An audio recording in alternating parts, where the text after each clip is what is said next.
Have you ever wanted to make a board game? Well, guess what? Bezier now has the path for you. And guess what? We have Jay from Bezier Games here with us to tell us exactly what's happening. I don't like it. Sorry. Sorry. I'm going to film it when we're done because I feel his pressure. Jay's staring at me. We've got, he's up late. He's ready for bed. I'm going to do it after we wrap up. All right. Then you can see it when it's done. All right. So we'll just go into the start of it. Okay. You guys were, oh, God, look at those eyes just peering at me. I bet you could see what I had for dinner. Oh, it's staring in my soul that deep. All that I got will never stop giving on. Straight to the top, will never stop giving on. All that I have, I let it be. Cause nobody's better than me. What do you see? Give it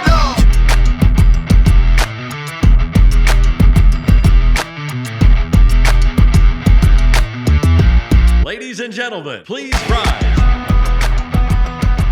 Good gaming champions. Welcome to a very special episode of Champions of Tabletop because, Deon, do we have a special guest today? Do we?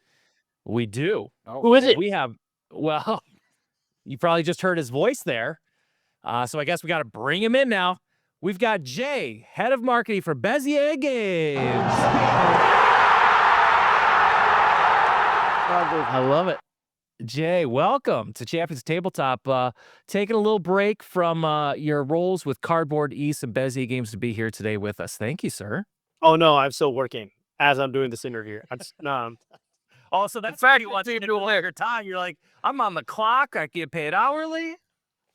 No. I try to have non-work time. Try. Yeah, good luck. Try. Yeah, says the guy about to launch a Kickstarter. Good luck with that. Oh my gosh, so much to do.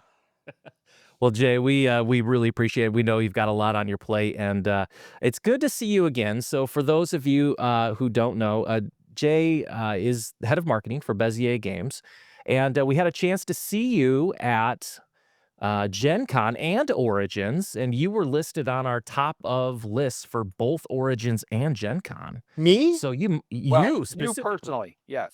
Just awesome. It was you and then the game makers. Take it, Jamie Stagmeyer. Take that. He doesn't even remember who we are at this point. It's been a year, so on with his life. He's not. Can't be. So, well, like I said, so we appreciate it because we know you have a ton of things going on in your life right now. And so I thought it would be really kind of a neat place because you've kind of been all over the world, literally, with your journey. And, you started as a teacher. As a baby, I grew into a teacher, but yeah. I didn't go that far back. All right. Okay. No, I did spend 18 years living in Taipei, Taiwan. Most of that time I was an English teacher, and I moved there before the iPhone came out, so 2006-ish. So I left America before the iPhone, and I've come back, in 2023 when we are, drowning. With about the same level of iPhone. Yeah, so it was a big shift, culture shock for me. But living overseas was probably the best decision I ever made. It really changed my perspective of the world. I was always a gamer. I played Magic in the 90s. I played like Risk growing up as a kid. But then somewhere in 2006, I'm watching a lot of YouTube was my pastime, I guess, in 2006. And I guess it still is technically. But then I run across this channel called The Dice Tower. And there's a guy there named Tom who is American and who lives in Korea. Never heard of him. And he's talking about games, and he stands in front of walls filled with games I had never heard of or seen. And I thought, wow, there's an expat like me. And he's talking about games. And these are really cool games. And then that just kind of pushed me down this rabbit hole. And then I discovered, well, are there board game cafes in Taipei? And it turns out, yes, there are lots. And then most of the people that I found were other expats like me or locals in Taiwan. Fast forward 10 years after that, and then most of those people that I gamed with became publishers in Taiwan. And then I wanted to kind of, Taiwan was really good to me. So I wanted to kind of give something back. And so I started writing reviews for games from Asia. And then that or from Taiwan specifically, and then that kind of spread to Japan, Korea, Singapore, India, Indonesia, Malaysia, China, Hong Kong, just like everywhere. And eventually, that got me a job in marketing in Taiwan for a cybersecurity company, if you can imagine that. And then that marketing experience with Cardboard East and creating a YouTube channel with Cardboard East got me the job at Bezier. And so I made the decision to come back to the Empire. And then now I'm working with Bezier and 5 days away from launching a potentially huge Kickstarter. Very nervous. So is this going to be the first Kickstarter you've been a part of? No. As Bezier, this will be my, I want to say third. Okay. I want to say third Kickstarter I've been a part of. Part of since launch, I guess I would say.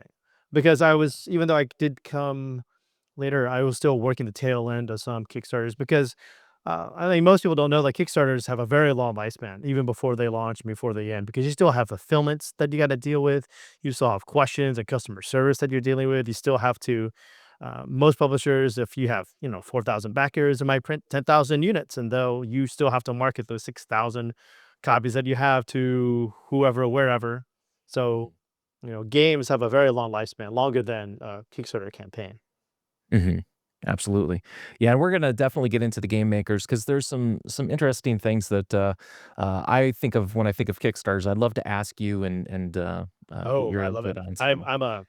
I have hot opinions, hot takes. Could always loan you the retail side of it if you'd like. We could have that conversation. That's Oh yeah, let's do it. So It's going to be a rough conversation, but I'm here for it. yeah. so how did you first come across Bezier Games? And do you remember like what your first game you ever played from Bezier Games was? Oh, I think it was easily like probably One Night Ultimate Werewolf, I think is the common expression. I want to say I played One Night Ultimate Werewolf before I played one of Ted's Steam expansions, because I did play Steam back in the day, and he did a lot of Steam expansions. I recently discovered that he did like 25% of them, like roughly like a fourth of all the maps. Yeah. Which is just wild. But then, I mean, there are like 200 something crazy maps of those expansions. But yeah, One Night Ultimate Werewolf, and then now the wolf is the company logo, which is pretty wild. And it's been interesting to see, like, getting to know Ted and getting to know all the products, because like when you become the marketing manager of a board game publisher, like one of the things that you have to do on the top of your list is I gotta play all our games. So you have to sit down and play all the games, and then I gotta familiarize also the whole catalog's history, and then all the SKU abbreviations for all the games, which is nuts. That was actually one of the easier parts, but it was interesting because like Ted worked at Adobe. That in his time off of Adobe, he would use Adobe Printer sometimes to print out these giant Age of Steam maps, and then he made all these expansions for this base thing. So if you think about that, like when you're in this design space of where you're designing for a game for one set of rules, and you're doing all these little tweaks here and there for each expansion map, and you're having fun in this toolbox and this sandbox, like that kind of sets him up to do One Ultimate Werewolf, where you're in one sandbox with some clear rules, and then you're making all these different characters, and you put him in again into Castles of Mad King Ludwig, where you have all these rooms, and each room does all these little things. So he gets lost in the sandbox and just expands that sandbox and builds that world, and then he moves on to the next project. Well, because that was actually going to be my next question is for a company that's been around since 2006, that Ted obviously started, and it's kind of grown slowly over time into a very recognizable brand in the hobby space. Do you think that sandbox approach to his games is kind of what unique feature Bezier Games has brought to kind of make them more known over the years? I mean, that's a tough question. I mean, I would say that what makes them known over the years is One Night Ultimate Werewolf. As well, as much as I say that, like, I will tell you that like we sell more of One Night Ultimate Werewolf than anything else, and almost like most of our other games combined. Like, it just sells that much, and I don't do much marketing for it, and it still sells a ridiculous amount. And so like it's hard to see Bezier being known for anything else, because that's almost always top of mind for most people, is Ultimate Werewolf or One Night Ultimate Werewolf. That's just top of mind for a lot of people. In the last few years since I've come on board, I think Bezier Games has been known for our card game line. Our card game line has been pretty popular. Like Rebel Okay. Princess is probably at the top of that list. Rebel Princess and Cat in the Box are at the tip top of that list, and we've gotten a huge feedback from Rebel Princess, and people really love it. People love the messaging. I know for us, like I get pitched a lot of games when I go to conventions. Um, and sometimes I tell designers like, "Hey, I think it's a good game. It's not a Bezier game." And they're like, "What's a Bezier game?" It's like, "Well, I was hoping you could tell me that. Hoping if you did your due diligence." But I think a Bezier game is, to be really short, is a Reiner Knizia game. It's really quick to learn, but there's some really meaty decisions within that simple rule set. But then added to a layer of that is that there's a lot of development that goes into having lots of individual player powers, and it's like a Reiner Knizia plus is what I would define as a Bezier game. Like you have Rebel Princess is just hearts, but it's hearts with player powers. Castles of Matt King Ludwig is a tile game.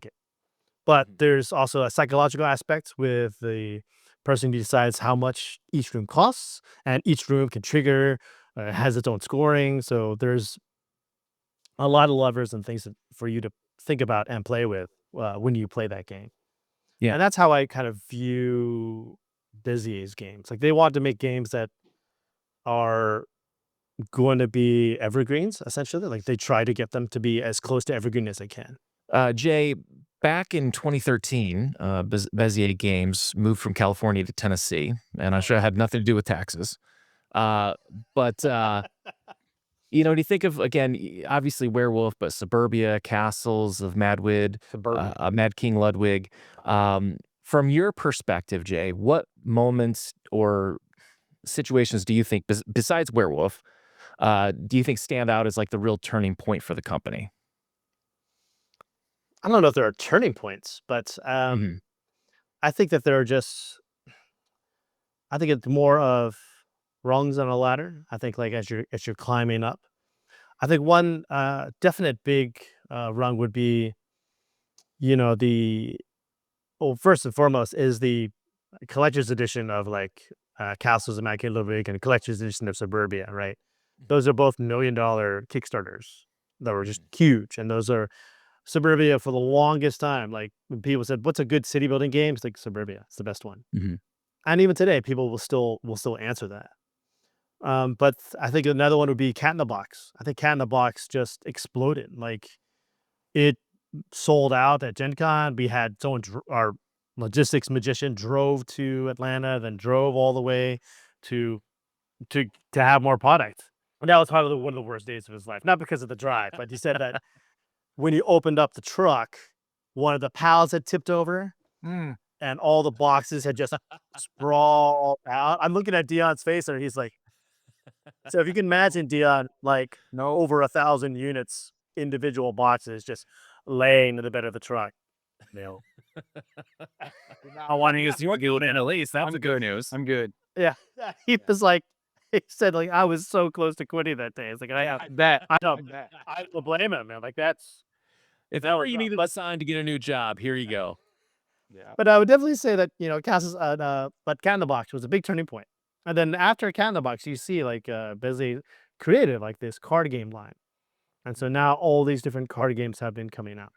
And I'd say the biggest turning point would be me, that'd be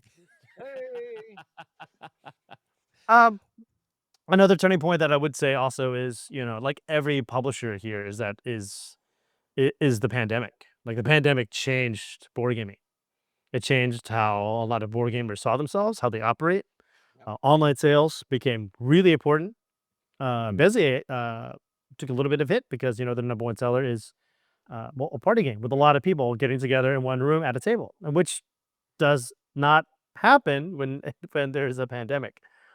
So it's and that was a struggle. And then like trying to, I guess, work in that space is really challenging. It's had its own challenges for everyone. And so, Well,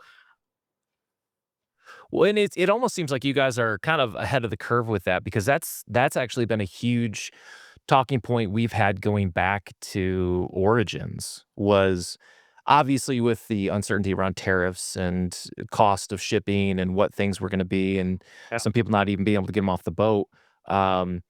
We've seen this huge push towards small box and card games. And we kind of joked to some people that it's like the age of all play right now because of the small box focus with everybody leaving. And obviously, we're seeing the struggles of companies like CMON. So, how does that play into you guys in the strength since you've already kind of been building there? it's tariffs are still a thing. I know that we have talked about it, and you don't maybe hear enough about it in the news as much anymore right now. But it's still very much a thing, and it's going to hit the board game industry really, really hard. I've talked to publishers, and like some of them have paid 6 figures Mm-hmm. just to get product off a boat. 6 figures that Extortion. that they didn't have to pay before, right? So Yeah. it's absolutely brutal. And the fact that most of the board games in the world are manufactured in China, and that's for a number of reasons, and that's because you get quality at a cheaper cost. Like publishers are having a really rough time. Most of the publishers in America, and a lot of small businesses, not even just board game publishers, they get their product made in China because it's cheap and it's good quality, and then you could sell it for a huge markup here, and then for people who are willing to spend that much money on that product, and that's how you make your living. But when all of a sudden your price, the American business's price, goes up because they're importing it in, like it could destroy businesses, and it has already. Yeah. Some businesses in the board game industry, may not be here in a few years, which is scary to think about. But the board game market, I think the last paper I read was estimated to be 20 billion, 22, 25 billion dollars, which is peanuts compared to like board games, video games, right? Yeah. But that's huge because it's seen a dramatic increase in the last since the beginning of this century. And I mean, most of that is Magic the Gathering. Like, I think Hasbro said in 2021, Magic or Wizards of the Coast or WotC was like generated $1 billion in revenue for them, which is just ridiculous. And all of that is D&D and Magic. So I mean, like a lot.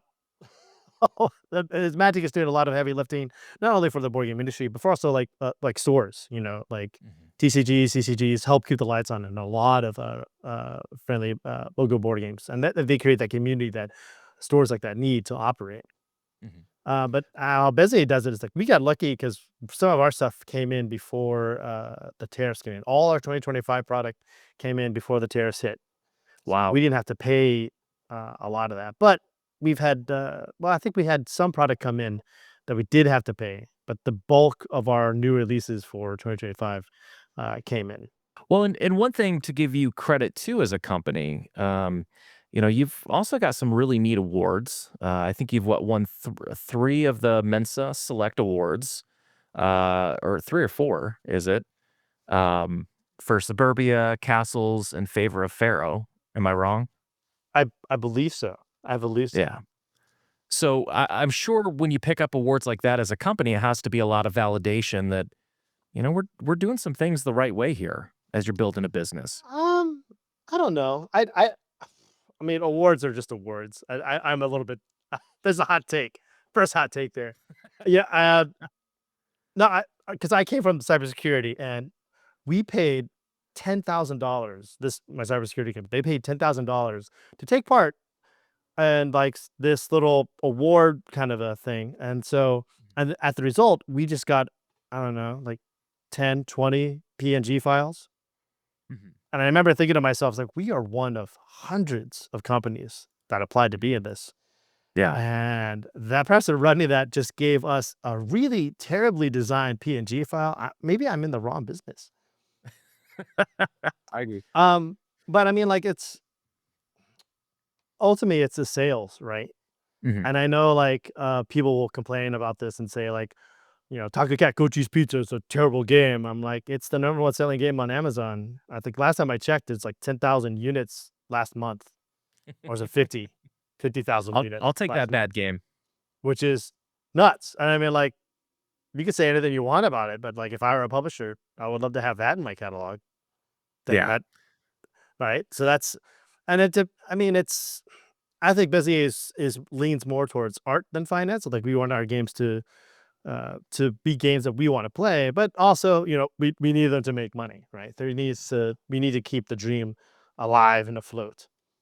Well, Dave Campbell and I have beef of Dolphin Hat Games because he's a Campbell and I'm a McDonald. So that's like 600 years of hatred and wars and bloodshed. And his family murdered a lot of my clan in the middle of a night back in the olden days. So I thought this was just talking about the pun, but no.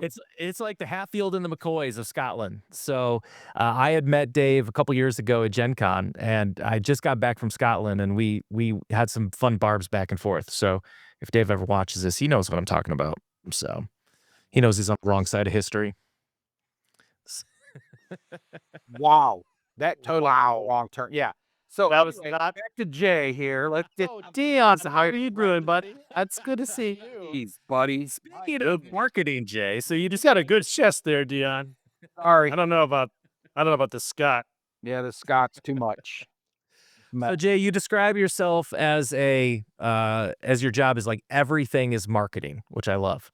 So what does that actually look like in your day to day? I sit in my computer and I cry. No, when I come back from a convention, I open up my inbox, I certainly cry. I think every marketing manager knows that feeling. Like, you just open it up, you're like, I'm gonna go do something else. Like, that's just emails. Day to day, it's dealing with like the social media posts of the week and the month. It's doing planning the marketing for that month or for that quarter or for whatever game is there, trying to make sure I'm also the point of contact for all the content creators to make sure if I'm doing any little campaigns for any of the games. I'm thinking about high velocity events for Amazon, like Prime Day and things like that. I'm also thinking about all the Kickstarter campaigns that we're doing. And I think that even though there are content creators on YouTube that say like it's the death of crowdfunding, and I'm like, I don't think so. I think they're going to see more. I think you see more publishers doing that because it helps mitigate the risk of costs of things like that, especially in the world of Tariffs, which we all now live in together. But my day is also a lot on Photoshop, Illustrator, Final Cut. Like, I'm also spending a lot of time there. I had to help make a lot of assets for the Kickstarter page, even including the ads for BGG, which we are there now. So also like talking about design and development of our new games, like how we develop our games is also determined by marketing, right? Like, we want our games obviously I want to sell games to everybody, right? I want to put smiles on everybody's faces.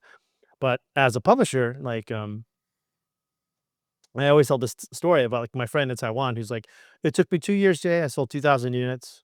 I'm very proud of those games. I sold 2,000 games. I went to France for one weekend. I sold 12,000 copies because he went to Cannes Festival and he made a deal, right? Yeah. So publishers really want to sell to other publishers or to big retailers like Walmart or Target because they'll buy 10,000, 5,000 copies, right up front. So like, part of our goal is like, if we have a card line, we want to make sure that there's a cover or it's approachable. Is the theme approachable?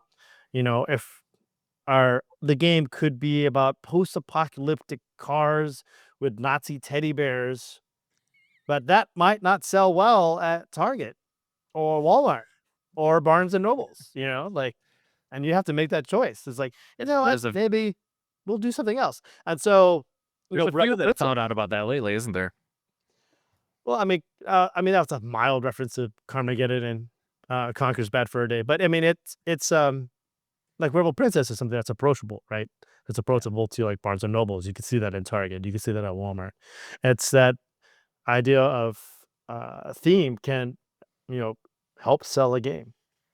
By the way, Conker's one of the best modes of any game ever made was Conker's when you have to storm the beach of Normandy to get up the hill while the other person shoots down at you. One of the best modes of any video game ever made. I gotta tell you, like, I didn't think shooting Nazi teddy bears would be that fun, but it was a lot of fun. Yeah, that's on my remaster list that absolutely needs to come back. As a retailer, I'm really surprised to hear that Bezier cares as much. And I understand it's a money game, right? It's a business. I'm a businessman. I You understand. need to stay afloat, yeah. So I understand that, but I'm surprised that they care that much about getting into like they're building games around the Target, the Walmart, the bigger box stores because the Barnes and Nobles, like those are the most important. How do we do that type of thing? That's just surprising to me considering that like I said, their biggest game is a family-friendly party style game Yeah. that is about building communities, right? You build a community around that game. That's why the game has seen many, many years of success, right? And it's known in the industry as a staple for when it comes to, oh, that game's like Werewolf. Oh, it's a hidden role. Oh, that's like Werewolf. You know what I'm saying? So that like become a game, that's how long it's been around. So it just surprised me. I understand sales. I mean, I understand completely. You have to pay your bottom line. But as a retailer, I'm taking all of this in and going, wow, that makes a lot of sense for my interactions with Bezier and the games company, that their focus is in that direction. That just threw me aside a little bit. That's an interesting point. Like the focusing on games that create communities, right? Like I think that's and I read this really. I need to go a complete tangent here because I do love marketing. I love the industry. I think Shelfside did a really great video about the fall of Fantasy Flight, like how it kind of fell from grace. And they talked about the LCG and the TCG model, and it was really interesting because the points that they brought was that while the LCG was great because you got every card in the game and it wasn't a pay-to-play model, because you did that, you missed out on the trading community. That people did need to trade cards, which happens with Magic or Yu-Gi-Oh or Pokemon, where there's a community that exists because of that trading that exists. And then because you missed out on that community, you also missed out on something that helps breathe life into the game and makes it fun and makes it interesting. And it was those little things that you don't think about, but make a huge impact, right? So like what you said, to me, it was really interesting about not just making it approachable to sell on the shelf, but is this a game that can build a community around? And yeah, you could argue that you could make a community about any game, but like some games, it's much easier than others. Like D&D is instantly about building a community around. Building a world, yes. And there's very few shops, I would say, that are board game shops anymore. A lot of them are TCG with board games in them. Majority of the shops are trading card game shops that have board games around. There's very few. It's starting to become more and more because of the popularity, but is very few when I started 4 years ago, board game shops, period, that would allow you to build a community and find other people to sit down and play with. And you said you were in Taiwan, right? So I've been to a bunch of other countries as well. And like you said, it really opens your mind, and travel really broadens your experiences. And I would say that in those places, building the community, I mean, a Saturday night was going to their cafe, whether it was a LAN cafe or a board game cafe. I mean, that was our Friday, Saturday night when I was in Vietnam for a couple weeks, right? Like, I mean, what are you doing tonight? Well, we're going to the cafe, right? So trying to build that here in America has been fun and exciting, but it's also, the industry it's almost split. There's companies like Bezier, and I'm not beating up on you guys. I appreciate you for the interview, but there's companies I can take my licks. that seems like they do focus more on the bigger pocketbook, the Targets, the Barnes and Nobles, the Walmarts, and then there's other companies, even like, and we just talked about this. Did I cut out? Oh, there you go. So anyway, so there's other companies like, and I know we just talked about this a little bit, picking at them, but Stonemaier Games, they have done a whole workaround of their entire system, even Asmodee, a huge distributor, to make sure the friendly local game store is surviving in this rough market, right? That there's a place for you to go set and play in community. And so that just kind of, I understand by having this conversation with you now, I understand Bezier, or I always say your name wrong. Bezier. It helps to say if your pinky's up. Bezier. Bezier. It's very classy. Classy, Jay. Bezier. Classy. Bezier Games, it makes a lot of sense now. I mean, with just having this conversation on my past experiences over the past 4 years with that company. So It's me. I mean, a lot of gamers out there that say like theme doesn't matter, but I would strongly, vehemently disagree. This theme strongly matters. I think that if you remove the theme of a game, it might not necessarily be as fun. Like Gloomhaven, you take the theme off of that, like I don't. Is it fun? I don't know. Like it's kind of weird. Well- I move this square around and I do something, and this square loses points, and then after a certain amount of points, that square disappears, and my square now moves somewhere else. Like removing the theme does a lot of damage. And I think that when you look at board games in the last 10 years, when you see games that like Flamecraft that exist, games that build worlds, that really spend a lot of money on art and building that world of that game, I think that's what sells games in the 2020s. And that's something that we're thinking about all the time at Bezier Games. Is like, how do we do this? And so like with Rebel Princess, there's a whole world that exists of like these princesses who don't want to get married, and they're trying to reject princes. And so we thought, let's make a sequel to this, but make it a proper sequel. Like, what happened to the princes? Oh, they went off and cried in the woods, and then they came back as zombies. And so now we have Zombie Princess. And so now it's the princesses, but they're all geared up and they're ready to save some zombies in the game. So it's like, but it's like like a team up of spades. Yeah. But it's the same universe, and it's trying to build that theme as well. Oh, look at that. Beautiful. Beautiful. What a great time, Jay, to segue into why you're really here. Because It's the only reason I exist. Ted would agree here right now. if you ask Bezier, it is. So we're obviously here. If you have seen any of our Origins videos, any of our Gen Con videos, you know that at Origins, when Deon and I went, it was at one of the top games on our list. I think it was number 2 on our list. It was right at the top of my Gen Con list. And there's a reason for that. This game is absolutely stunning. I had a chance to play it, and thank God Jay was there to basically play it for me, because I didn't know we were filming. So We won, though. We won. That's the most important part. We won. yeah, you. I was just a part of the team, but I'll tell you what. It thematically, when you talked about theme in a game earlier.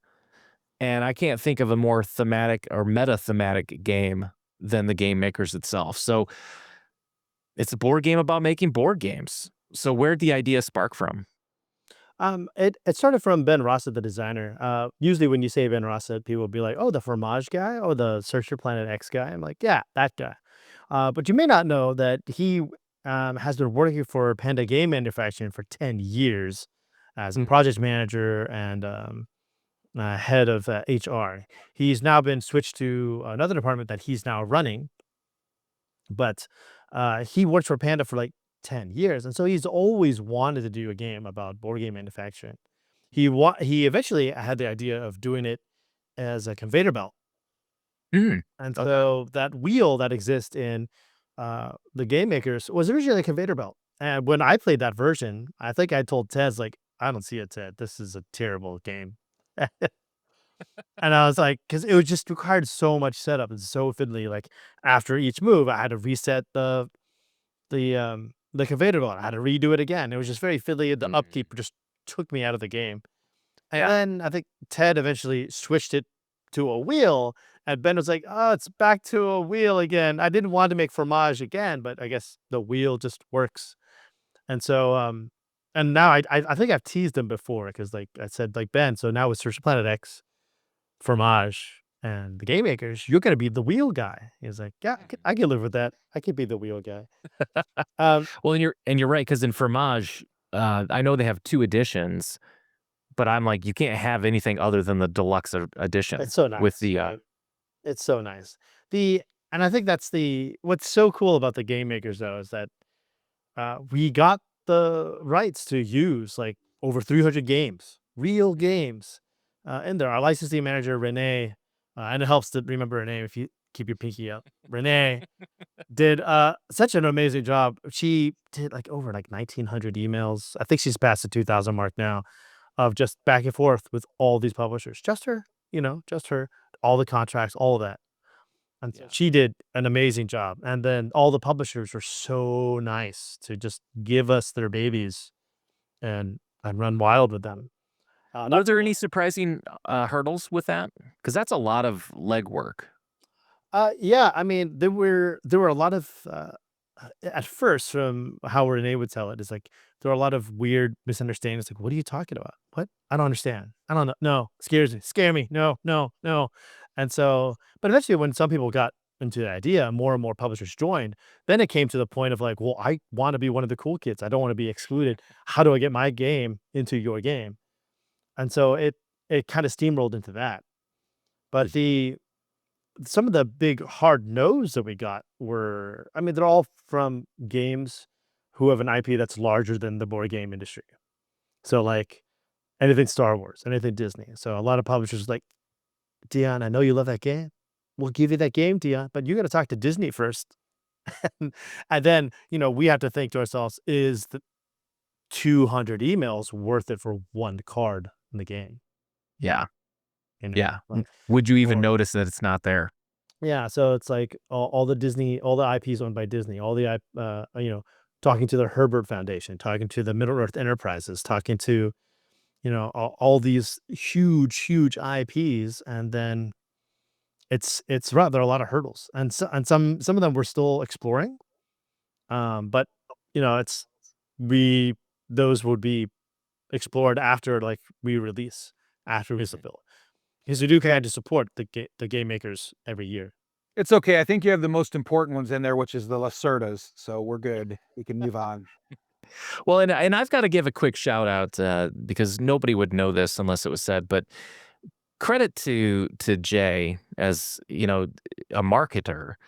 I shared this story with you, Deon, and I don't know if I shared it on our Gencon video, but one of the cool things that Jay did that meant a lot to me was when I showed up for the playthrough that was scheduled, he actually gave all of us a card to build in the game based around a game that assumably we all had some interest in. So I think we had done what have you played lately? And I talked about Tokyo Duel and playing that with my son and all of that. So when I sat down, there was a card there for Tokyo Duel, and he's like, or King of Tokyo, and he's like, here you go.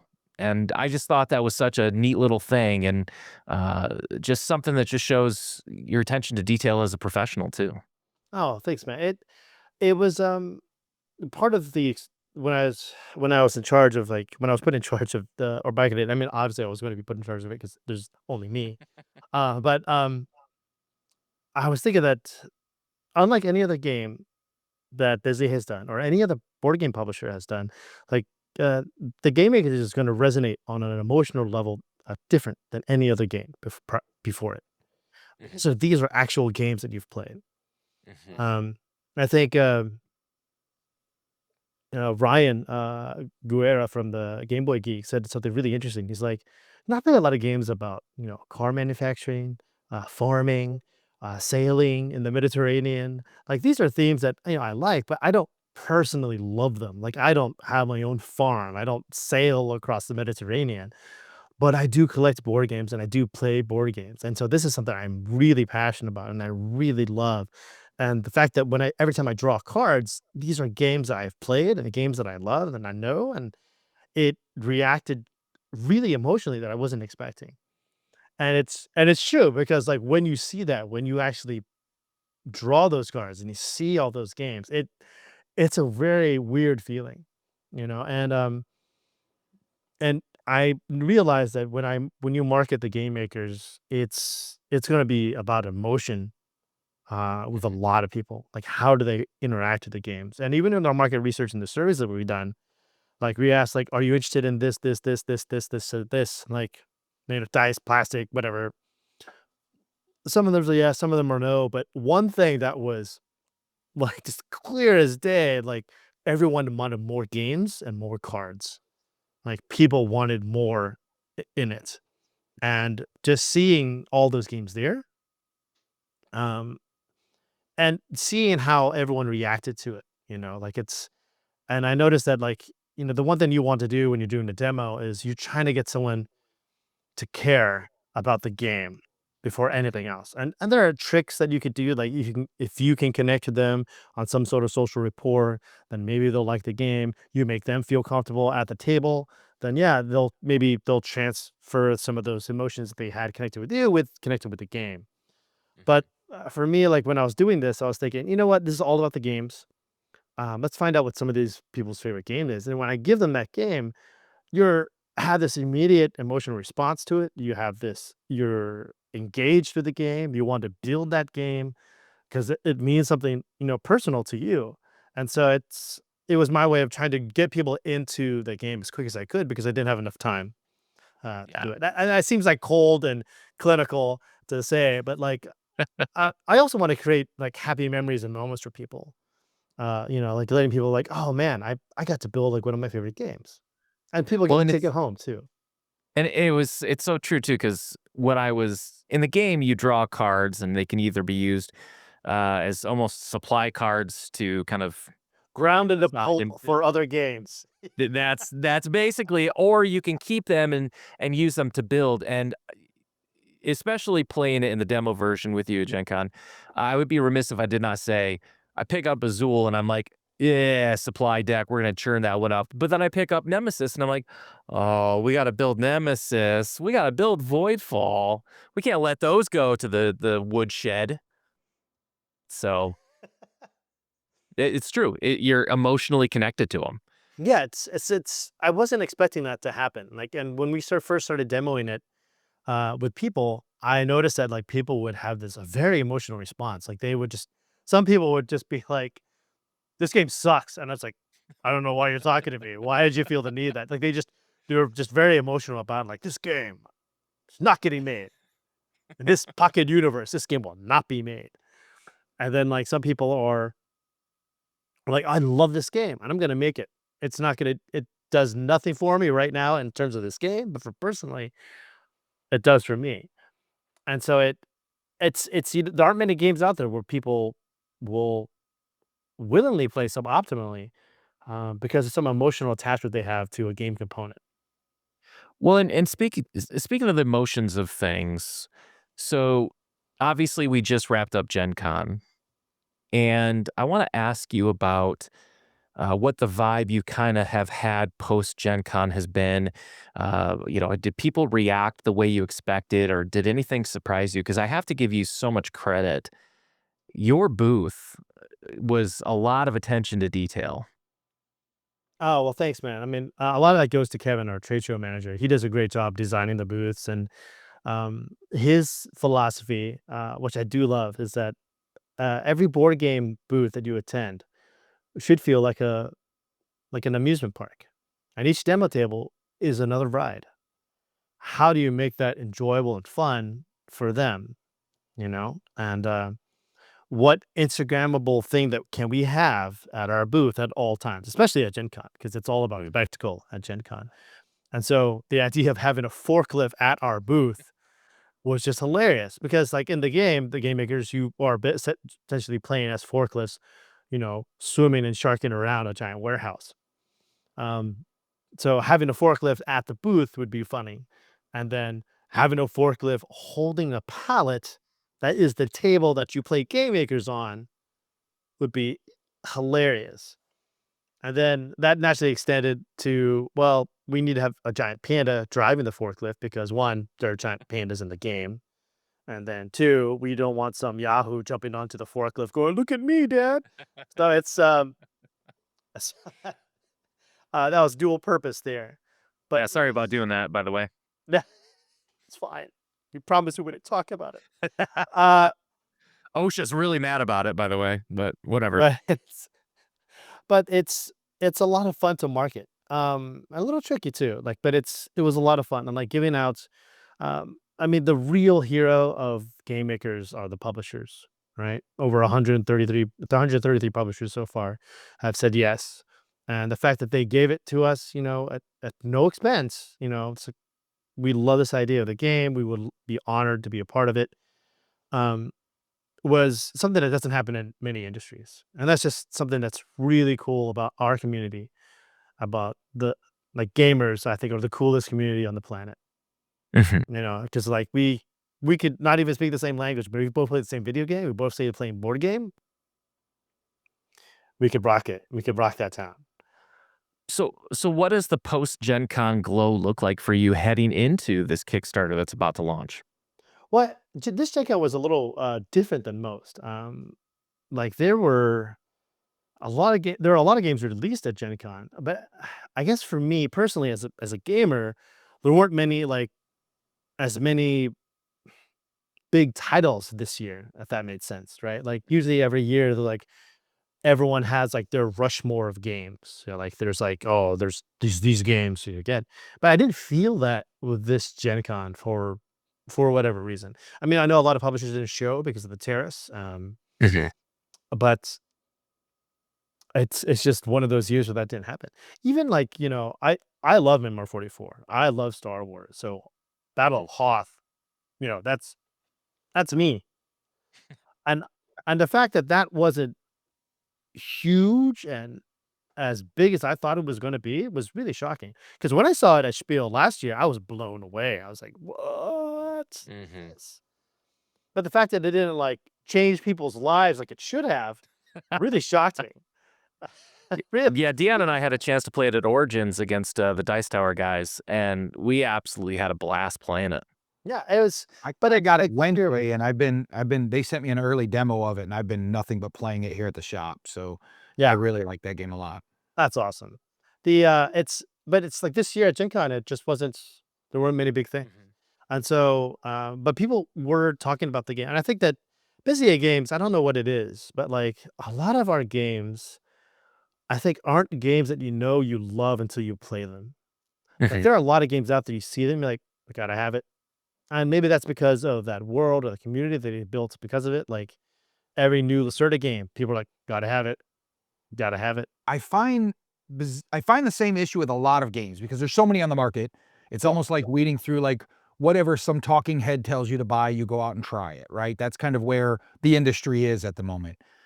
Which kind of brings me into, and I'm probably pushing the conversation along a little faster than what we want to, but which brings me into the fact that, you went Kickstarter with the game instead of doing a straight to retail release or a retail release of some sort with this title. So it surprised me to hear you say as the marketing going, hey, we feel like you have to play our games to really enjoy them and realize, oh, these are great games, which I absolutely agree with you on 90% of the games on the market. It's hard for me to sell a $120 Lacerda game, but I can walk you in the other room and show you how to play it. And then you play it, and you're going to go, oh my God, this isn't as hard as it looks. And you're going to take it home and love it, right? And so I find it easier to run my shop like a convention where you're showing off games. I haven't had that experience with Bezier. Bezier? Yeah. Bezier. I haven't had that experience with Bezier. And I wouldn't know coming from, other than you telling me that now, I wouldn't feel that that's where the company is leading to. Well, that's why we're trying to make our covers more approachable and the themes a little bit more approachable. Like Rebel Princess is a perfect example, right? You see Rebel Princess, you kind of have an idea of what it's about, and you flip the back and you read it, you're like, sold. I'm sold. In fact, when I first played the game, someone said we are all princesses, but none of us want to get married.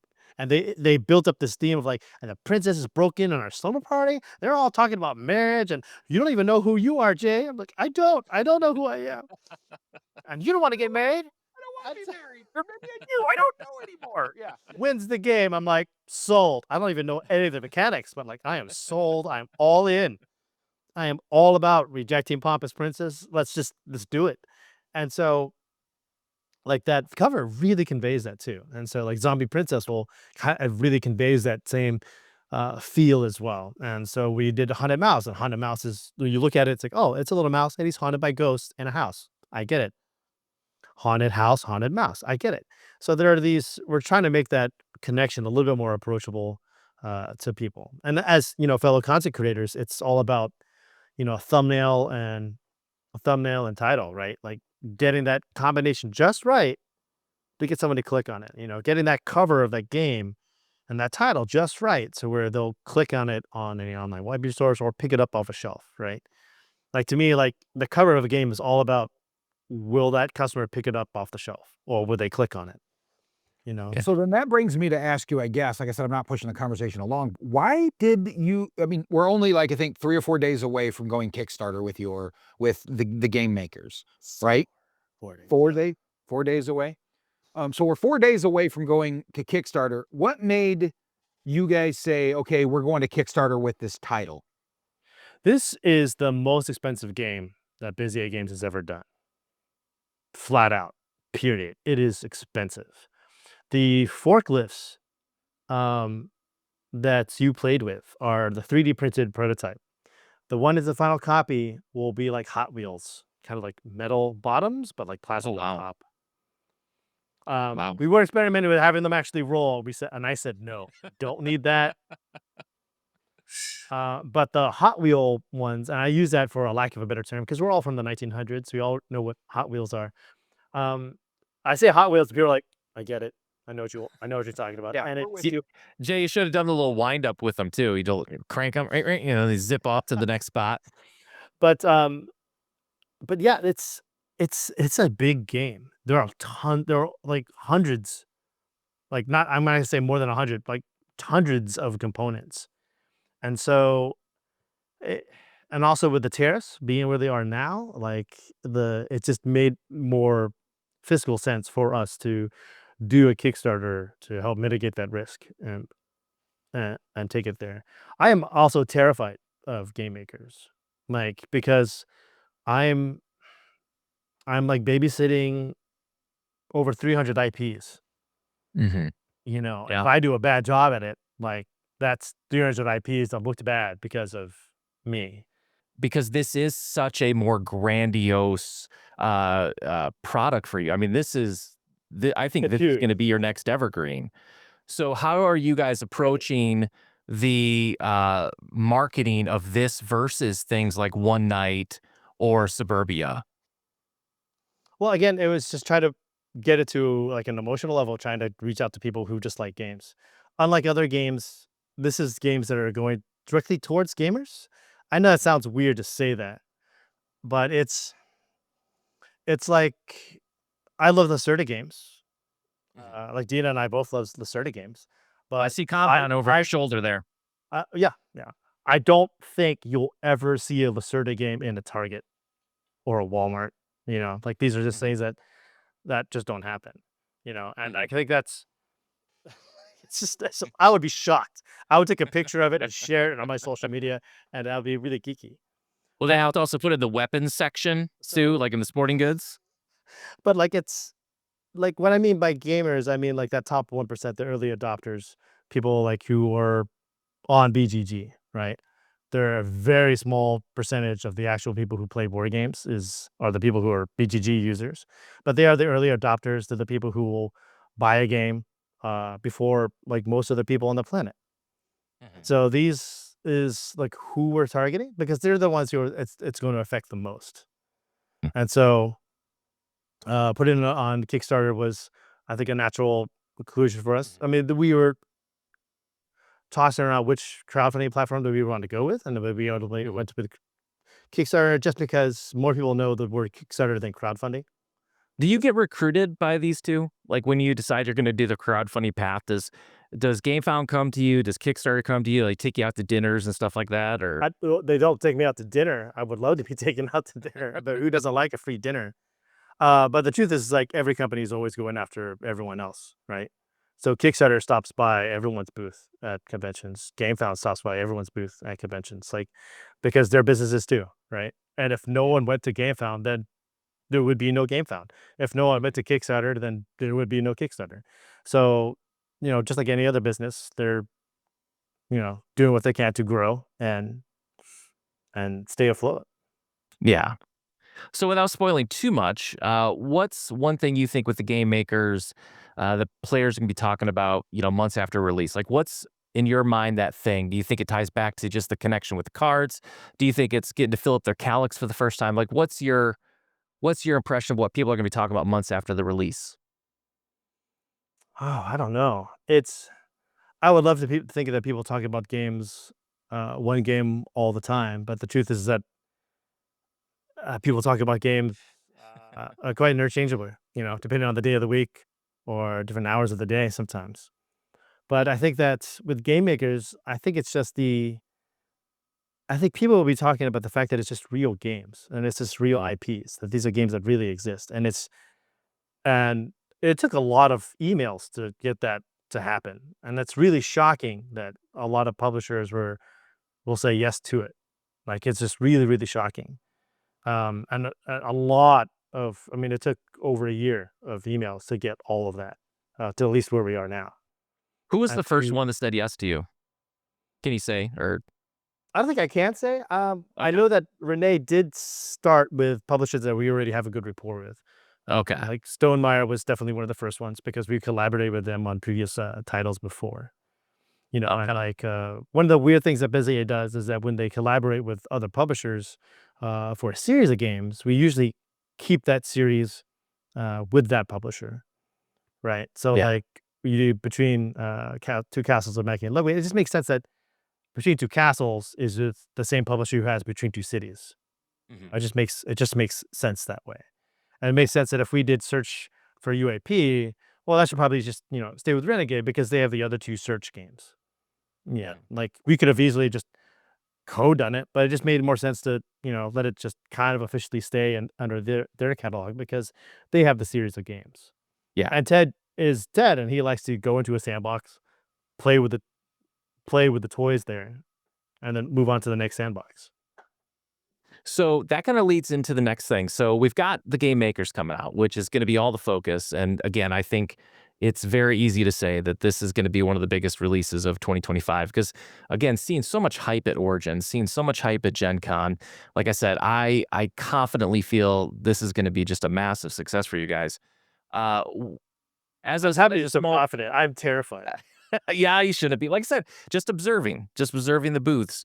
So as a smaller company, the problem of the industry is as we've already kind of talked a few times in this interview, 5,000 new games come out every year. So the problem I always see with this is you come out with an amazing game, but the problem is always, so what's next? So here's the question, Jay. So what do we have to look forward to in 2025 beyond this? Is there anything else that we need to be looking for from Bezier, or is the game makers are going to be our main focus for the rest of the year? Well, what's really cool about Game Makers is that it's kind of like a Similo, where if you don't know what Similo is a card game that's released at Essen Spiel every year. And they just put on each card, they put a different game from different publishers. And so every year it's the same game. The game does not change. It's just the cards art changes. Um, and so the game makers in a way will kind of be a Similo, where like every year we'll release a deck of Mhm. 54 cards that has just new games that'll just Yeah. be injected into it. We keep that number at 54 because that way you could shuffle in as many decks as you want. If you really want that Arc Nova Tower, you can. And the formula theoretically shouldn't change. The algorithm of the cards and the math shouldn't be too affected. Mhm. And so that gives us 54 cards is enough for us to make sure that algorithm is quote unquote balanced enough to where it won't lopside the deck, as opposed to just throwing 10 cards here, 20 cards there, 30 cards there, by making a consistent 54. Yeah. Um, so that's going to be really exciting. Like we already has uh, some cards planned for a booster deck, is what we're calling them, for next year. That'll be released next year, and so we're already talking to publishers about that. And more publishers are reaching out to us all the time about, can we be in like that little booster deck? And it's like, yeah, sure, we would love to have you there. Also, also the fact that Fee. no, there's no fee. There's no fee at all. But the fact is that I'm trying to help you out. no, I I'm a marketer, but I'm not evil. First round we gave you free. Now you got to pay. So No, it'll always be free. because the game doesn't exist without them. Correct. Yeah. And I mean, we could have done a game about dinosaurs, but I don't think it would have been nearly as fun. Even though I do like dinosaurs. Well, we talked Dinobots all the way. So Oh, that's true. You are a Grimlock fan. So one of the really unique things I have found with the game makers is your end of game scoring tiebreaker. And I wanted to ask you, I didn't get a chance to ask you this at Gencon, but if you haven't read the rule book yet, Jay, I'll let you explain it, but it's one of the most unique formats. And then I want to talk about the phone app, which when you pulled that out of Gencon, I was sold at that point. So why don't you share with everybody and who came up with the idea as well? I'd love to know. Well, Ted hates tiebreakers. He made a game way back in the day called Tiebreaker. Ted hates ties. Hence he made the game Tiebreaker. So we had to come up with a tiebreaker for the game makers because the game ends when some player fills up their display case of 3x4. So when someone builds 12 games, then you have equal turns and yada, yada, yada, the game's over. Calculate your score. Whoever the highest score wins. If there's a tie, and ties do occur, not as often as you think, but often enough. And so I really hate tiered tiebreakers of like it's side A is B, side B is C. I just like one. Just one. You can do one tiebreaker. That's all I want. And so I said to the group, it's like there's only one tiebreaker we should have, and it should be the BGG ranking. So whoever built the highest ranked game on BGG wins the game. And that was the ranking. And what's cool about that ranking is that it can change over time. It's like today, like Brass Birmingham, he's also a tiebreaker. Next year it might be Brass Pittsburgh or the Game Makers, or that's right. Or Taco Cat Cochise Pizza. It could be who knows. But like what's funny about that is that not only does it change, but it affects how you play the game in that interim. Like I've seen people draw brass B and they're like, should I build this? Because just in case there's a tiebreaker, I could win it if I build this. And so like there's this idea there about that. So once we did that, everyone loved the idea, and I was really happy that everyone loved the idea. And I'm happy that it's like my little thing that I got to put into the game. But now the problem was that there are 12 games, and what are you going to do? Are you going to scroll and like on BGG is like, what's that game? What's that game? Yeah. I mean, it's kind of fun for your gamer cred to kind of look at a display case to be like, the highest ranked game has got to be that one. And some of them are easy. It's like, Arc Nova, it's obviously that one. Oh, Terraforming Mars, obviously that one. TI4, obviously that one. But like it's some of them, like when you get to the hundreds, it's like, I don't know. And so we designed. You're going to know who owns the game maker because also you're going to walk in and you're going to look at their library and you're going to see numbers on every single box. Just quick references. And so we put a QR code on the score sheet. And we talked to Scott from BGG to scan the QR code, and we could use the BGG icon there. And Scott said it was really cool, and we're really happy that he said that. And so it'll take you to not an app, it'll take you to like a page on our website, which will ask to use your camera. And you say yes, and we will not harvest your data and sell it off for billions on the black market at all. And then it will access your camera, and then you hold your camera over your display case, and then it'll show you all the BGG rankings of all those games. And then the one that's the highest ranked one or the lowest number will appear in green. So it's less work for you, and then you just write that down. Yeah. And that was a big game changer, and it's really cool to see on the phone. And then we're working on a way for us to screenshot it, and then you could send it off to someone else if you want to. But it was really important for us to have to find out what the noun is, to not have an app, because we didn't want people to download things. Just scan the QR code, Bob's your uncle, there you go.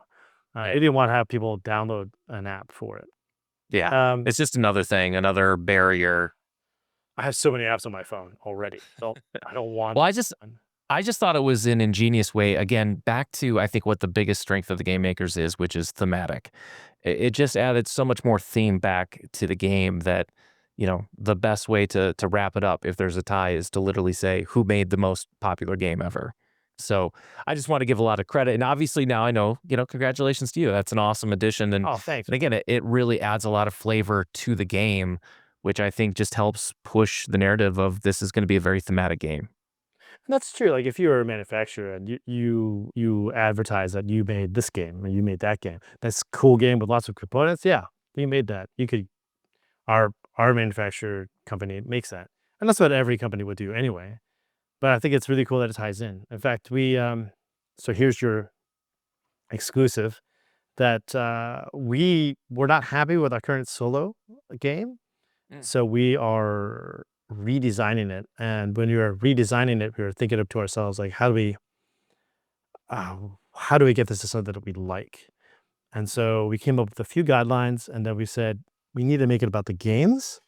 And now everyone's really excited about the new direction that it's going in. It's much more exciting, much more scalable, and it ties into the theme of the game, which is board games. Here's another thing with Bezier Games is you've done a lot of digital support for games too. And in lieu of all of the conversation around tariffs that we've seen, I've seen a lot with like Direwolf is also big into digitizing a lot of games. And obviously there's a lot of perks in this current landscape with uncertainties around costs. Do you think we're going to see a lot more of that from especially your company specifically? You go back 10 years or 15 years, and the idea that like every publisher was on the same page of like, I make a digital version of my game, then people are just going to get the digital version of my game. They're not going to buy the physical copy of the game. Hmm. But the reverse ended up being true. Like you put it on BGA, more people played it, and then more people bought the game. You saw an increase in sales as opposed to a decrease. It's one of those weird things that you just expect result A to happen, but result B actually happened. Hmm. And I think you're going to see more publishers do that. But that's to say, like, not every game needs a digital version. Not every game can have a digital version. Not every game should have a digital version. I like Ultimate Werewolf, and you can kind of do Ultimate Werewolf like this, like in a Zoom, like Riverside chat. You could totally do that. Like some games fall flat, I think, on the table with some groups, like Zendo. I really like Zendo. But Zendo is great when you do it on a Zoom call. Like it's so much fun. Like how that game is designed, it's great on a Zoom call. And it's interesting to see that dynamic of like some games. And I don't like some digital versions of some games. Like I know everyone likes the root one. I don't like the root one. I think it's because it's the idea of I like to be able to see everything all at once. I like to be able to kind of look over there. It's like, oh, Deon is doing this. Oh, Matt's doing that. But if I'm on the digital space, I get a swipe, move. There's a lot of friction involved between me looking at those things. And by being at the table, I could see all that. And not to mention, like, there's banter that's involved too. Hmm. Like I could steal Deon's money in a video game, but if I do it at a table, I could savor all the little emotions on his face. And and vice versa. If Deon like steals my stuff, then he could like enjoy and savor all those micro expressions on my face that happened with it. And these are things that I love about board games more than digital. Yeah. But I think that I think for Bezier, the question is like, which game do we think is worth our time? Because we only have X amount of time. We only have 2 app guys, and they only have X amount of time. So if everything they do, just like everything in life, is always triaged. Like I only have time. I got to make sure that A, B, and C get done before I even think about D. Yeah. So like, we're constantly debating that. And like, so the Game Makers was on Tabletop simulator. BGA. On Oh, BGA. BGA. Okay. I'm not a big TTS fan because like it's just if you don't read the rules, then you have no idea what you're doing, and it's a little bit too much like the real space. So I want to be if I'm playing the digital version of a game, I want there to be guardrails to be like that force You me want it to all scripted and everything. Yeah. by the rules. That's to me, that's the advantage of playing. Yeah. That's the Well, that's the thing too, is if you're gonna do a digital version, like we've all played really bad board game digital versions, and I think those hurt games quite a bit when you play a really bad version.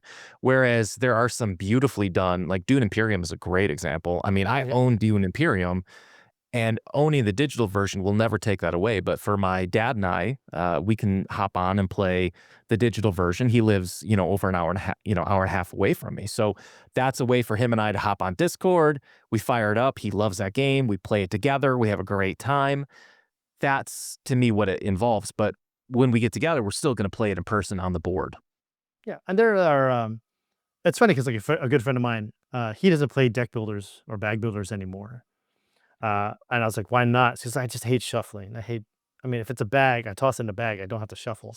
But you play like Ascendancy, like on your phone, Dominion or Android Minion, which is the Android version of Dominion, back way back in the day. You play it all the Yeah. time. It's like, yeah, because it shuffles for me. Like, I was like, all right, I feel you. Like, so like there are some aspects like that. Like Through the Ages, I don't think I'll ever play that game face to face ever again. Because it takes I love the Wow. game. I love the game. It takes like 3 to 4 hours. But a digital version of that game takes like 30 minutes, which is nuts. Yeah. I was really shocked like how fast that went. And like even like Twilight Struggle was like super fast. I was like, oh wow. Yeah. So there are I think what's really cool about digital versions of games is that you can enjoy the game.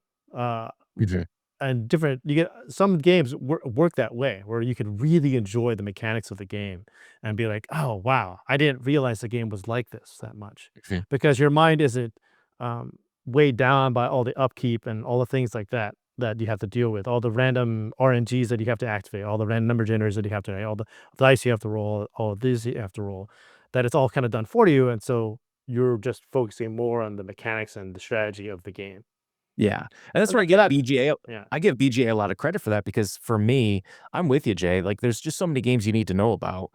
And it's hard. It's hard to go through so many rule books. And I know Deon, has to do it for his store all the time. So, he's probably teaching 5, 6 new games a week. So bless his heart for that. But, for me, man. I feel you. I review games and I read rules like every day, and it's Yeah. I I've gotten to where I like to watch a video now, unless it's a brand new game that doesn't have videos. But I got to where I'll watch a video on my spare time, and then when I actually pop the game out, it makes it much easier because I'm like, oh yeah, he said these pieces go over there, and setup becomes quicker and quick scroll through. But I've got a nice rhythm now, doing 4 or 5 games a week, that it doesn't really affect me at all. My eyesight's going bad, but other than that, it doesn't really affect me at all. Viking. Oh man, my wife is making fun of me because like when I read stuff, I do this. Just wait till you start taking a picture and then you start zooming in on the picture. That's the next step, Jay. I've done both. Well, So the next step is when your phone, it has really big icons and really big text, like my mom does. Or like when you open up someone's laptop and everything's huge. You're like, Yep. it's like There's 3 words on the entire page, and they've got to like side scroll to read the whole word. But that's what I love about BGA, though, is because, like I said, to me, it just simplifies learning rules quite a bit for so many games. So there are some nights where, like, I know I need to learn about a game for the channel or something, and I'll hop on BGA if it's on there, and I just kind of do the learn mode, and I just kind of click through, and it helps me get through the rule book because it's all scripted. It's kind of having you do the motions. It's having you put pieces on the board, telling you where they're going there, why they're going there. And I do think that those types of digital assets, to me, because we actually talked about this with Jamie a couple years ago when we interviewed him, and he was a little bit more, I think, apprehensive about it back then, and now they're all in on it.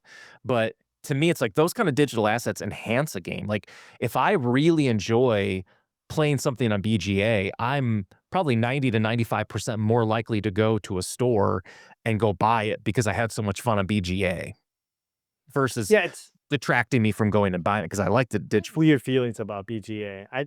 I like BGA. I'm really happy that it exists, but also like there's this weird. From my understanding, I haven't played enough BGA, but like it seems like there's this idea that you want the game to look as close as you can to the actual physical copy of the board game, right? But like I think you miss out on the opportunity of the having to be in the digital space that you can shorten up space information to make it tighter and a little bit more smoother, right? So like the phone app version of Wingspan, it feels very different than the physical copy of the game. Exactly. Right. And so like that, if I play a digital version, I kind of lean more towards that of like, I want something that fits that medium more than just being a digital version of the actual game. Yeah, and Because to for me, me, I feel the same as you, Jay, with that. I'm more of a tactile. I play board games to get away from video games, right? So being in front of a computer or clicking a mouse or playing on my phone, I want away from all of that. So for me, I don't really care for BGA at all. I've got a couple accounts that I use for my employees here because they're more apt to hop on and learn a game from that. But I'm with you. I play a board game to kind of get away from all of that. So having it there and the digital feel of it doesn't excite me at all with any board games. If I want to play a board game, I want to sit down with you and play this board game, and it's you and I experiencing this together. Where with video games, it feels I would rather play 100 other. I've got like 5,000 Steam games. I would rather play one of my Steam games instead of boot up something on BGA. So I'm with you on that, Jay. I absolutely agree with you. It's the tactile feel. Like, and it's important with the pieces and how that feels. And even with making the game makers, you thought about that when they were making that game, turning the little knob, the putting the trees that you're putting up on your thing. I mean, those are all things that you experience that you don't experience when you're just clicking a button and dragging and dropping or pushing. And I just don't, it doesn't connect for me. It has to be on the table. It has to be laid out. The visual experience, the back and forth banter, it's all part of stuff and it just lets you escape from all of that digital world that you live in every day. So My banter playing the game makers at Gencon was, Jay, get back over here. Jay, what are we gonna do next? Jay, Go on, Jay. Get on, Jay. Jay, you had the winning seat. I think actually I helped that person who sat in that seat more often, and they usually won. But I would say that it's funny that listening to you talk, Deon, it made me realize that I played more board games after I switched jobs. So when I was teaching, I still played a good amount of video games, but that's because I stood up all day, I was talking all day, and then now I didn't have any screen time, right? But now when I shifted to a marketing job where I was in front of a computer and had screen time literally while the sun was up, then I could have in the evenings just no screen time and just kind of relax and be away from the screen. Just because like my eyes just hurt after a while. that's because you're old, Jay. Just accept it, bud. And it's the escape. I mean, I play board games to escape reality. And unfortunately, my reality is in front of a computer most days. I'm doing inventory or ordering or marketing, like similar to what you do on a day-to-day basis when it comes at a much smaller scale, obviously. Yeah, but you have a lot more hats than I do. So when I like to be able to push all of that away, put my phone down for a minute and just get lost into a Lacerda for 3 or 4 hours if I can find that kind of time, or just put it away and get lost into something simple for an hour and a half, just to get away from all of that. So to escape that reality. And unfortunately, that's yours and my reality now. So I mean, that's kind of how we like to get away from that. So that's awesome. So last couple questions I got here for you, Jay. You had talked about earlier how when you interview people who come to you with ideas for board games and you kind of ask them like, what does Bezier mean to you? That's kind of your... exactly. But Well, you had a very clever way to ask them, in terms of developing. On our channel, it's been kind of interesting because when we started this 2 years ago, we had 4 members, and since then, 2 of them have actually released games. Brandon was our #1 for Gen Con. He has a game called Terradim, which is like a Dominion style, so you might actually like his game. It's built in the Free Blades world, which is a tabletop miniature game. And Shay, who is at Grand Con, promoting Midnight Void, which he had a successful Kickstarter for a little tabletop RPG that he made. So we've actually had, Deon and I are the slackers because we haven't made a game yet, but half of our crew has. So for someone looking to break into the board game world, and obviously you're a great one to ask, what piece of advice would you give them? I mean, if I like the game, and I think if I like the game, 2, if I think it's fits, if it's a Bezier game, and 3, if I think it fits our current catalog or our future catalog, then I'll say, hey, I think you might be interested in this, and then I'll show it to the team, and then I'll get back to you. But if it doesn't fit those criteria, then I'll just say, I don't think this will work for us at this time. Yeah. And I think Jamie Stagmeyer said it best. Like you don't, if you pitch a game to someone, they are under no obligation to give you any feedback at all. Like True. they don't don't ask a publisher why they didn't like your game. They're under no obligation to give feedback to you. If they do give feedback to you, be very gracious and be thankful. If I were to give feedback, I would usually say, look, if you want to make this game, you could do your own Kickstarter. It's a lot of work. It's a lot of work. But you could do that, or you could just give it to a publisher and call it a day. It's your choice. You need to decide that first. But if you want to go that Kickstarter route, well, let's go to the publisher. If you pitch to a publisher, one, figure out what your game is first. Like, and if you pretend that you're a publisher, pretend who is this game for? What age group is it for? What's a good theme for this game? And think about that, right? And then I would say, where is there enough space on the game components for art to exist? Meaning that, yeah, you could create art. That's fine. Maybe you can. Maybe your buddy can. But the publisher probably maybe has a graphic designer in house, and they don't want to use your buddy's art. Or maybe they have someone in mind. Maybe they have Vincent Dutrain on like a hot speed dial. I don't know. So they might work someone in house or hire like a known like illustrator. Yeah. So don't get married to those things as you pitch them. But a theme is very important, and I've seen games get picked up by other publishers just because of the theme. So a good theme is a way for you to peacock in a way, right? Yeah. I was listening to Mando the other day on TikTok, and he was saying, I don't know if you know who that guy is, but I know Mando. yeah, with one of the publishers. Now he is the guy that's looking for games to bring to the publisher. And he said what irritates him the most is when they tell you, oh, you could put any theme on this. He said that's part of the game. If that's the case, it's not you haven't figured out your game yet. Because if you can just drop any theme on it, you have to come knowing that this is a zoo theme, and it has to be a zoo theme because it works well with the zoo theme. You can't put a space theme on it and it works well with the space theme. And it really clicked with me as thinking about, oh, I never thought of it that way. Like, to me, that's an obvious pitch. Like, oh, it's really good mechanics. It can work with anything. But like you said, if you haven't got the details of your game laid out and you don't have a strong theme on it, maybe that's where you feel strong. And that's great to hear that backed up by you, the same thing that he was saying, that it has to be you have to come in saying, like, this is a strong theme. I like Mando a lot. I've chatted with him a few times. He's a cool guy.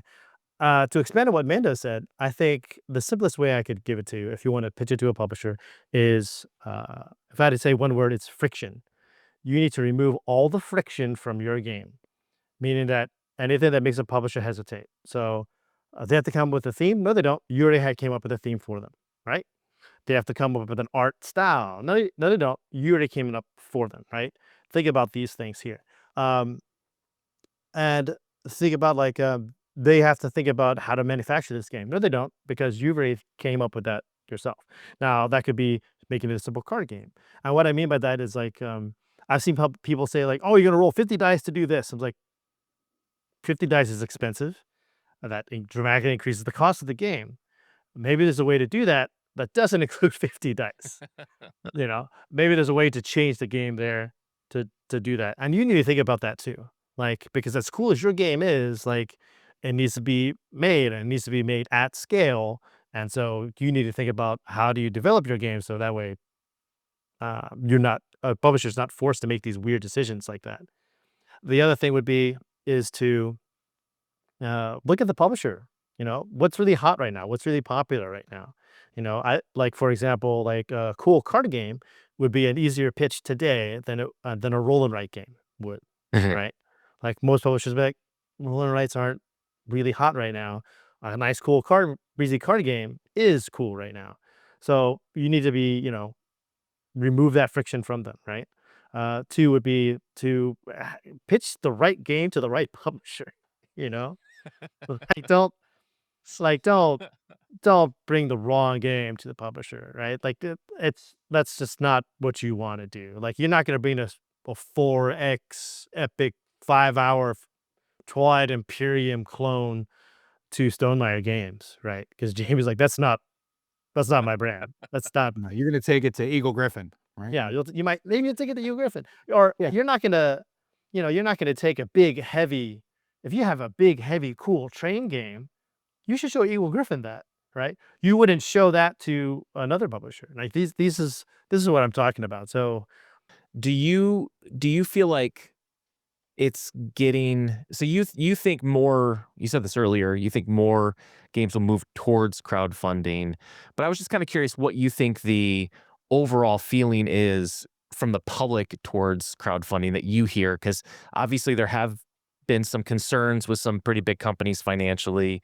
Do you hear any trepidation of people being like, I don't know if I want to back? Because I know, like on our CMON video, we got a lot of feedback that was like, obviously it was very slanted one direction, but I saw quite a few that were like, oh, I don't know that I want to do crowdfunding. I don't know. And it kind of got me thinking, like, is this going to hurt good companies who are going to follow through, who aren't going to be risks?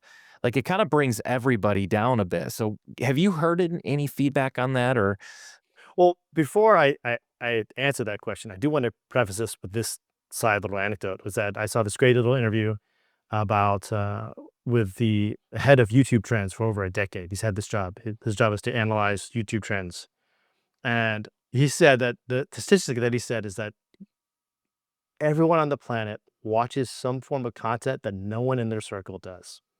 Mhm.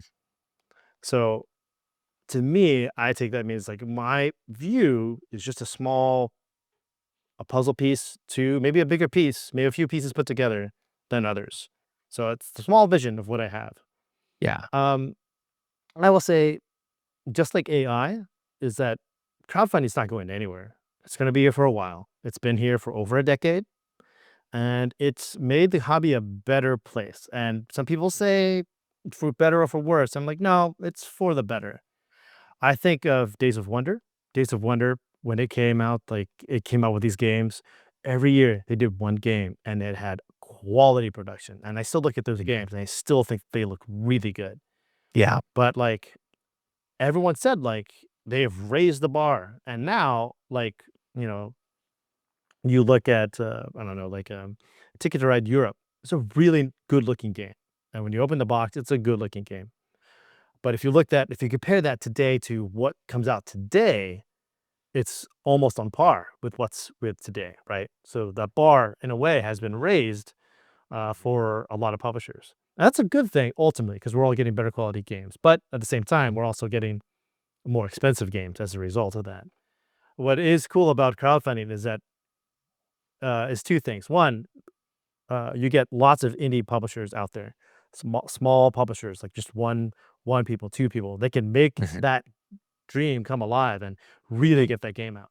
And these are people who have looked at this model and said, I'm going to make this life choice. I'm going to create a business. I'm going to build up a community. This is what I'm going to do with my life. And Yep. they do that. And they do a great job with it. And I think I honestly, personally, I think that model is going to be the future of where I see the board game industry going. Not the big boys, but the small boys. Why is Yeah. that?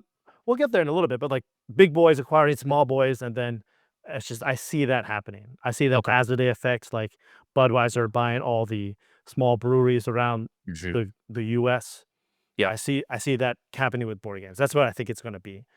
But it also got us like really, really like big produced games.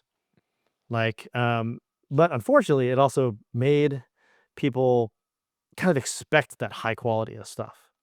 Like when they go to a board game shop, like some gamers are like, "Why does this board game cost more than $30?" I'm like, "Well, it's a really expensive game. Have you seen the components inside?" It's like, "Yeah, but it's just a game." Like, no, it's not just a game. Yes, it's a game, but it's not just a game. It's a game with some really nice components that we're not that cost quite a bit of money to make and bring over here.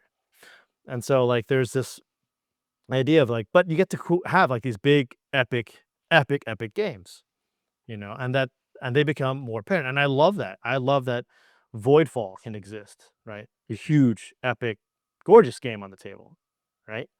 But it's very rare for a game like that to come out and not be crowdfunded because it's very expensive for a publisher and it's very risky for a publisher. If a publisher came out with Voidfall and didn't do crowdfunding, and if they don't sell enough copies, that publisher's gone. Yeah. There's a lot of risk involved. Yeah. But the cool thing about crowdfunding too is that it also does a marketing boost for whatever you put out there because there's a whole ecosystem that exists on Kickstarter. There are content creators who do nothing but Kickstarter previews who talk about the cool games coming out on Kickstarter. There are things that exist like that. Kickstarter advertises all the stuff that's on there as well as well as GameFund and all the crowdfunding platforms. So there's give and take for that. There are trade-offs for that. I do think the gaming hobby is a better place because of crowdfunding. When I think of all the games that have come out because of crowdfunding, I'm super happy about it. Like there are a lot of cool games that came out. Gloomhaven came out. That's an awesome game. It's a big game, but it's a really cool game. There are a lot of cool games, and there are a lot of cool games that went straight to retail too. There are, but there are a lot of cool games that came out of crowdfunding that it's just really neat to see that they came out there. So I think in the future, what's going to happen is I think more publishers are going to do some sort of pre-order model like GMT's P500, or they're going to do some sort of pre-order model, be it Kickstarter or any other crowdfunding campaign, just some sort of pre-order model because it helps mitigate the risks, especially when tariffs are where they are.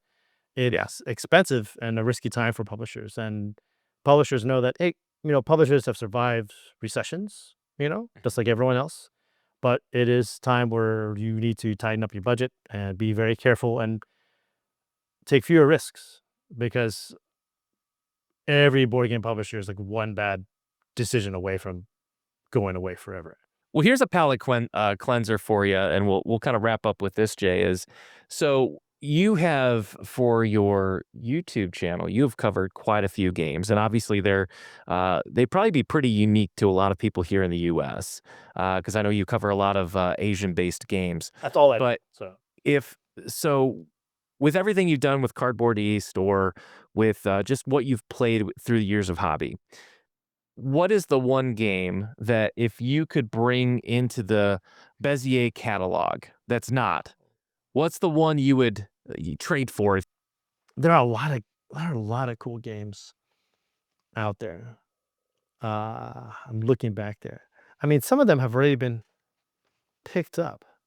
I've never been asked this question before. It's really hard. I'm dithering. A game that I love is Loop, and it's from a tiny Japanese publisher, and it got picked up by a big Korean publisher. But it's called Loop, and it's a shedding game.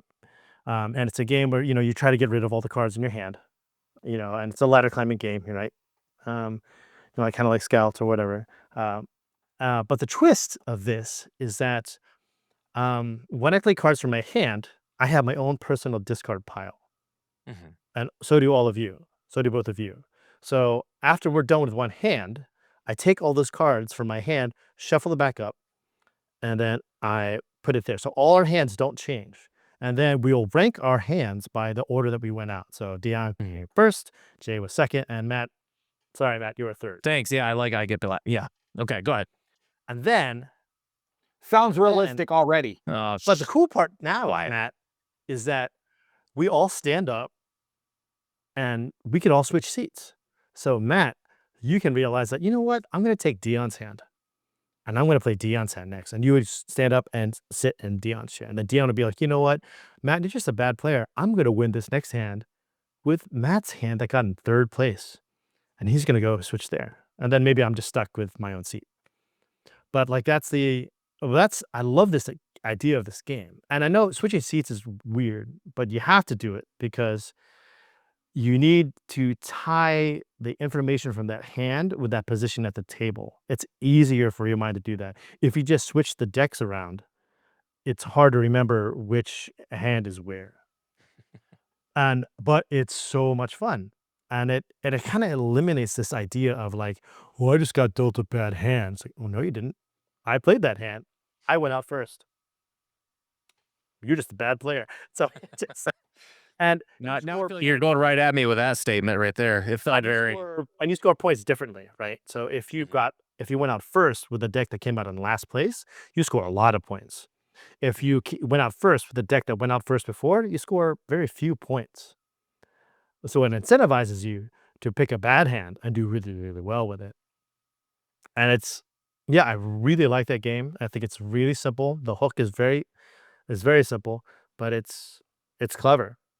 And there's a few more hooks here and there, but I really like that. And it's just a deck of cards. The original game was just a tuck box. And I'm like, that's a great game. We played well at Asmodee recently that had like a little board with it, but it was a card game at the Asmodee convention. What was the name of that one again?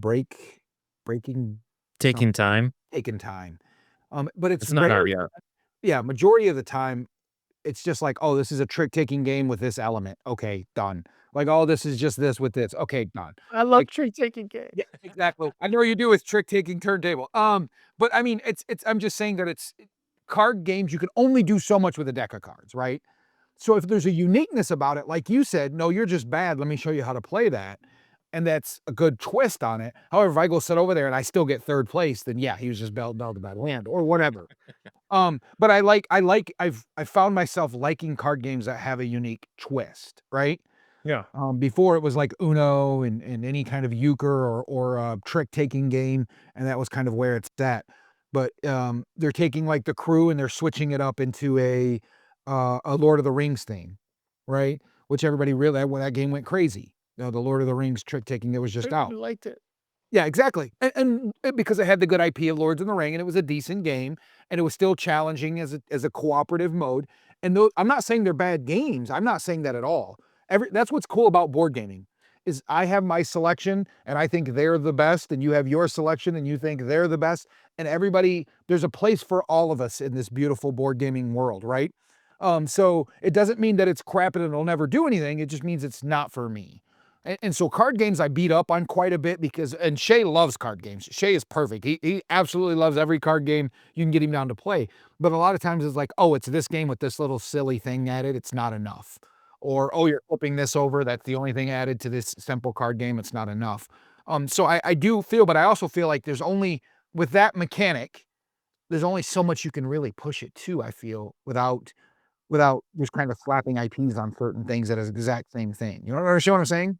No, I get it. I think what's interesting is that I think overall board games have gotten better.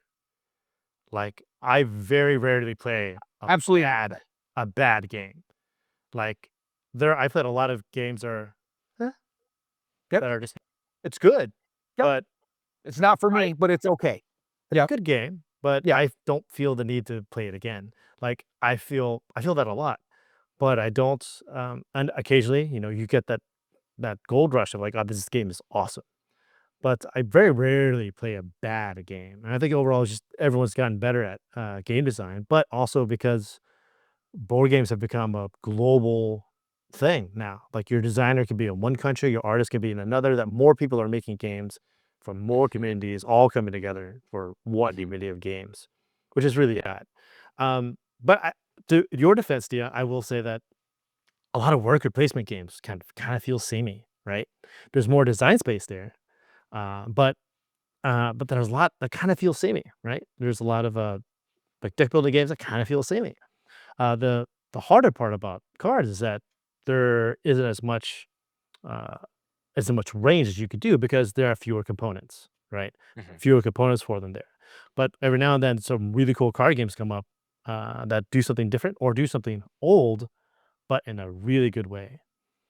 And so that's some of the fun that I think of card games. I just like card games because I like trick-taking games similar to like why people like 18xx games. It's because it's that core system, and then the wrinkles are the interesting things. So that's why I like trick taking games, is because that a lot of the core strategies I can use from game to game to game to game, but it's all those wrinkles that make each interaction fun. And I think that's why Rebel Princess is probably my favorite trick taking game, because every time I play it, I'm actually playing 5 trick taking games each time, where each time it's a little different. Yeah. And that helps keep me on my toes and makes the game engaging for me. So, of course, with all of this said, Jay, we cannot thank you enough for all of the time that you gave us tonight. And we would be remiss if we didn't just once again highlight, because this is going to be scrolling throughout the video to make sure nobody forgets, that the Game Makers is going to be hitting Kickstarter on September 2nd. So if this video hasn't hit yet, that means go check it out today. If depending on when you're watching it, how long is it going to be up on Kickstarter? A month? 2 weeks? 31 days. All right. 31 days. It'll be the first Friday of October. So you got till the first Friday of October to make sure that you get over to the page, you back it, you support Bezier Games, and you preserve yourself a copy of what I think is going to be one of the most highly touted games of 2025, which is going to be the Game Makers. So, Jay, congratulations. Like I said, I think this is going to be a huge hit for you guys. Your booths have been completely packed at every single convention. As I've talked to other people, other content creators, they've all said the same thing, that, wow, have you seen that game? Have you seen the Game Makers? So that's one that, like I said, just to give you the feedback, it's something I heard away from your booth as well, which, you know, should give you guys a lot of confidence, even though you've hinted you don't feel it sometimes. Well, it's just me. That's just me. I think I've had enough. My dating in high school has taught me to always prepare for the worst. Yes, exactly. Well, thank you again so much for joining Deon and I on Champions of Tabletop. And with that said, again, go check out the Game Makers, September 2nd Kickstarter. Jay, thank you, sir. My pleasure.